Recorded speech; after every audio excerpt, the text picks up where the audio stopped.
New York, CNN Business, CNN Worldwide President Jeff Zucker, the influential news executive who reshaped the iconic network, announced Wednesday morning that he has resigned from his position effective immediately. Zucker's stunning announcement came less than 2 months after he fired prime-time anchor Chris Cuomo for improperly advising his brother, then New York Governor Andrew Cuomo, about how to address sexual misconduct allegations. As part of the investigation into Chris Cuomo's tenure at CNN, I was asked about a consensual relationship with my closest colleague, someone I have worked with for more than 20 years, Zucker told employees in a memo. I acknowledge the relationship evolved in recent years. I was required to disclose it when it began, but I didn't. I was wrong. As a result, I am resigning today. Zucker did not name his colleague, but the relationship is with Allison Gollust, his key lieutenant for the last 2 decades. Gollust is remaining at CNN. Zucker and Gollust began working together at NBC in 1998. They rose through the ranks at the network together, and when Zucker joined CNN, Gollust was among his first hires. Just before coming to CNN, Gollust had worked briefly as communications director for Andrew Cuomo. She is currently executive vice president and chief marketing officer at CNN. In a statement of her own, Gollust said, "Jeff and I have been close friends and professional partners for over 20 years. Recently, our relationship changed during COVID. I regret that we didn't disclose it at the right time. I'm incredibly proud of my time at CNN and look forward to continuing the great work we do every day." Zucker and Gollust both divorced from their partners years ago. Rumors that their close working relationship had morphed into a romantic one have long been the subject of speculation and have occasionally surfaced in gossip columns. The journalist Katie Couric, who once worked closely with Zucker, but later had a falling out with him, even hinted at it in her tell-all memoir released last year. News of Zucker's resignation sent shockwaves inside CNN and across the industry. CNN employees had no idea what was coming before Zucker's email landed in their inboxes shortly after 11 a.m. Eastern Time. Zucker spoke with some of CNN's top executives on Wednesday morning, shortly before he announced his departure. He indicated that he would have liked to stay on for a short period, to help with a smooth transition, but Warner Media wanted otherwise. According to 2 people involved in the matter, Zucker was facing termination if he did not resign. Underscoring just how unexpected the news was, some of Zucker's direct reports were out of the office and traveling on Wednesday.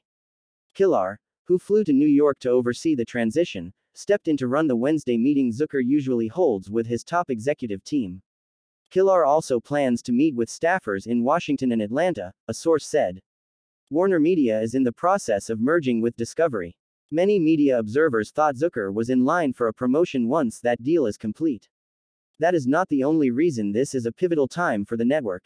CNN plans to launch an ambitious streaming service, CNN Plus, in the spring, and it also needs to roll out a new 9 p.m. program to replace Cuomo.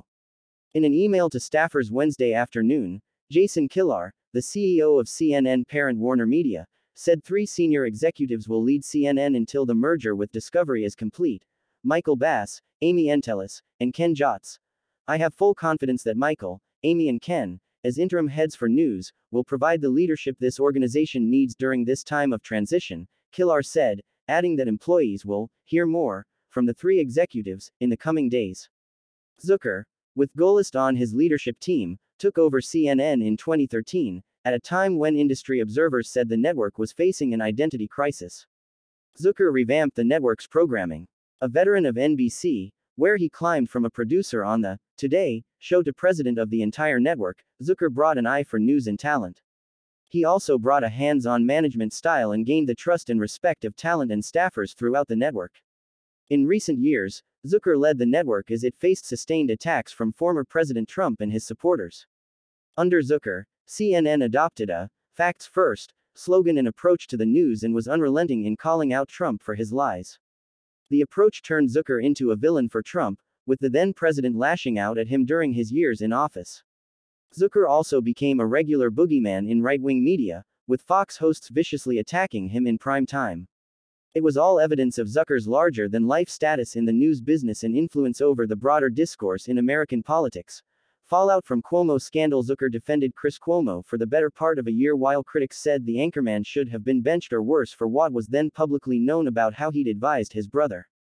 Zucker eventually fired Cuomo in early December, after further revelations about how the brothers worked together to combat the allegations against Andrew.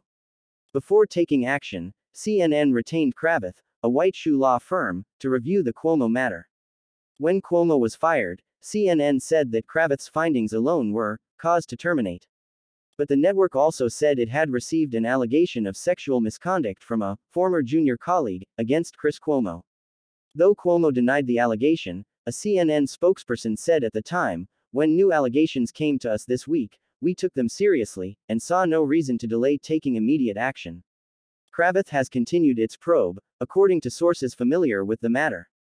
One complicating factor is Cuomo's ongoing legal battle with CNN, which is apparently why Zucker was questioned about his relationship with Gollust, one of the sources said.